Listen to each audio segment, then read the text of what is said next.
Hello guys. एक सवाल आया था कि अगर हम सिंगल हैं तो किसी दूसरे के बारे में हमारे मन में ख्याल आया तो क्या वो सही है। तो इसके बारे में थोड़ा सा मैं आपको बताना चाहता हूँ, प्लीज़ ध्यान से सुनना। तो सबसे पहले अगर हम सिंगल हैं तो किसी दूसरे गैर का हमारे मन में ख्याल आ रहा है तो ये बहुत ज़्यादा गलत है। जैसे कि हमारे सतगुरु वचन करते हैं कि जिनके साथ हमारा कोई लेना देना नहीं है, या जिनके साथ हमारा कोई फ्यूचर नहीं है, या जिनके साथ हमारी शादी नहीं होनी, तो उसी गैर के लिए हमारे मन में कोई ख्याल है तो ये रूहानियत के हिसाब से बहुत ज़्यादा गलत है। किसी गैर के लिए ऐसे ही सोचते रहना जिनके साथ हमारा कोई फ्यूचर नहीं है। और हमारे सतगुरु ने इस बारे में सत्संग भी कर रखा है। और पहले क्या होता था कि जब लड़की लड़का जवान हो जाते थे तो 14 साल की एज में शादी हो जाती थी लड़की की। तो 14 साल की एज में शादी हुई थी और 18 साल में वो उनको ससुराल छोड़ने आ जाते थे कि मतलब, तो उनके लिए अगर उनके मन में कोई ख्याल आते हैं तो वो सही है, चलो वो चलता है। लेकिन जब हम सिंगल हैं, जब हमारे उनके लिए ख्याल आ रहा है जिनके साथ हमारा कोई फ्यूचर नहीं है, जिनके साथ हमारी कोई शादी नहीं होने, तो उसके लिए ये बहुत ज़्यादा गलत है। एक जो सतगुरु का मरीद है, अगर वो किसके लिए ऐसे ही फालतू में उनकी बारे में सोच रहा है, जिनके साथ कुछ भी ऐसा उसके मन में ख्याल आ रहा है, तो ये बहुत ज़्यादा गलत होता है। क्योंकि अगर एक सतगुरु की नज़र से देखा जाए तो ये बहुत ज़्यादा गलत है। और पति पत्नी की बात करें तो जो पति है उसके मन में सिर्फ अपनी पत्नी का ही ख्याल रहे, और जो पत्नी है उसके मन में सिर्फ अपने पति का ख्याल रहे। क्योंकि अगर हम बात करते हैं कि पतिव्रता की, तो पतिव्रता अगर हो तो पत्नी व्रता भी होनी चाहिए, क्योंकि दोनों का एक हिसाब से होना चाहिए। ये नहीं कि एक वो अपना रिश्ता निभा रहे हैं सही और दूसरा बाहर कहीं भी इधर उधर देख रहा है, या कुछ भी ऐसे मन में ख्याल आते रहते हैं, तो ये बहुत ज़्यादा गलत है। अगर फिर भी अगर मन में बहुत ज़्यादा ऐसी चीज़ें आ रही हैं तो आप सेवा सिमरन करो, तो सेवा पे ज़्यादा ध्यान दो, तो ऐसे ख्याल आने बंद हो जाएंगे। क्योंकि ये जो फालतू के ख्याल होते हैं ये बहुत ज़्यादा गलत होते हैं। और अगर आप सिंगल हो तो बिना वजह किसी के बारे में सोच रहे हो या कुछ भी, तो यूँ आप सोचना बंद कर दो, क्योंकि आप फालतू में अपना टाइम वेस्ट कर रहे हो। अगर उनके साथ कोई फ्यूचर है या जैसे शादी का या कुछ, फिर तो मन में ख्याल भी आया तो चलो हो जाता है। लेकिन अभी जो स्टार्टिंग में जो टीन एज से स्टार्ट हो जाता है, ये 14-15 साल की एज से, तो ये बहुत ज़्यादा गलत है। आप अपना फ्यूचर पे ध्यान दो, सेवा सिमरन करो, जो भी आप लाइफ में आगे एम है उस पर ध्यान दो, उसको पूरा करने में अपना टाइम स्पेंड करो। और ऐसे किसी के बारे में सोचना या कुछ भी, तो ये बहुत ज़्यादा गलत है। क्योंकि ऐसी चीज़ों को रूहानियत में बहुत बड़ा पाप बताया गया है। जिनके साथ हमारा कुछ होता नहीं है तो उनके बारे में अगर हम सोचते रहें, तो अगर आपके मन में ख्याल आते हैं तो प्लीज़ इस चीज़ पर ज़रूर गौर करना और आप ज़्यादा से ज़्यादा सेवा सिमरन करना। और दूसरा एक और क्वेश्चन था, एक बहन का आया था कि गर्भवती औरत का कैसे रहना सहना खाना पीना होना चाहिए, सुनना या कुछ भी ऐसा। तो पहले तो आपको मैं ये बता दूं कि इस पर हमारे सतगुरु ने स्पेशली सत्संग कर रखे हैं, अलग अलग तरह के।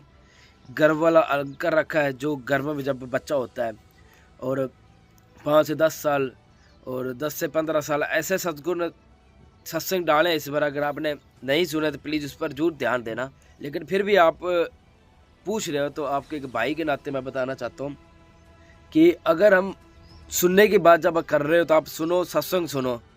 खाने पीने की बात कर रहे हो तो ये ऑयली जो होता है इनसे दूर रहें और सादा भोजन ही करें।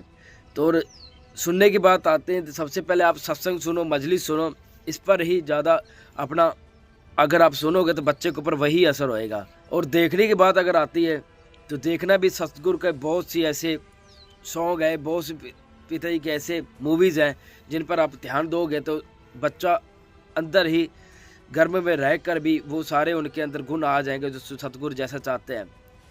और एक अगर बच्चा गर्भ में है तो आप कुछ ऐसा देखो, जैसे महान योद्धा की स्टोरियाँ देखो, जैसे महाराणा प्रताप हो गया, महाभारत का ज्ञान हो गया, रामायण का ज्ञान हो गया। ऐसा अगर ज्ञान आप सुनोगे देखोगे तो बच्चा एक बहुत वीर योद्धा की तरह ही पैदा होगा, जो सतगुरु के हर वचन पर चलेगा, उनके मन में कभी भी ऐसे कुछ भी ऐसी नेगेटिविटी नहीं आएगी, वो हमेशा पॉजिटिव ही रहेगा और उनके मन में ऐसे ही अच्छे अच्छे पॉजिटिव विचार ही आते रहेंगे।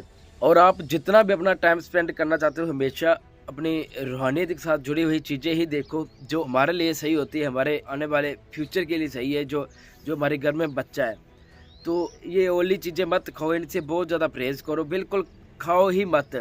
सात्विक भोजन खाओ, सात्विक का मतलब जो सादा होता है, मिर्च मसाले से बहुत कम वाला।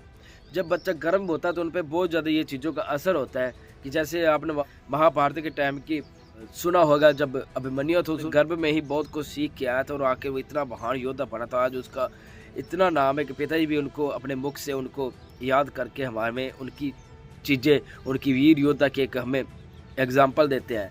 तो वैसे ही आप अगर ये चीज़ों पर आप ध्यान दोगे तो बच्चा बहुत ज़्यादा तंदुरुस्त और एक वीर योद्धा की तरह ही पैदा होगा।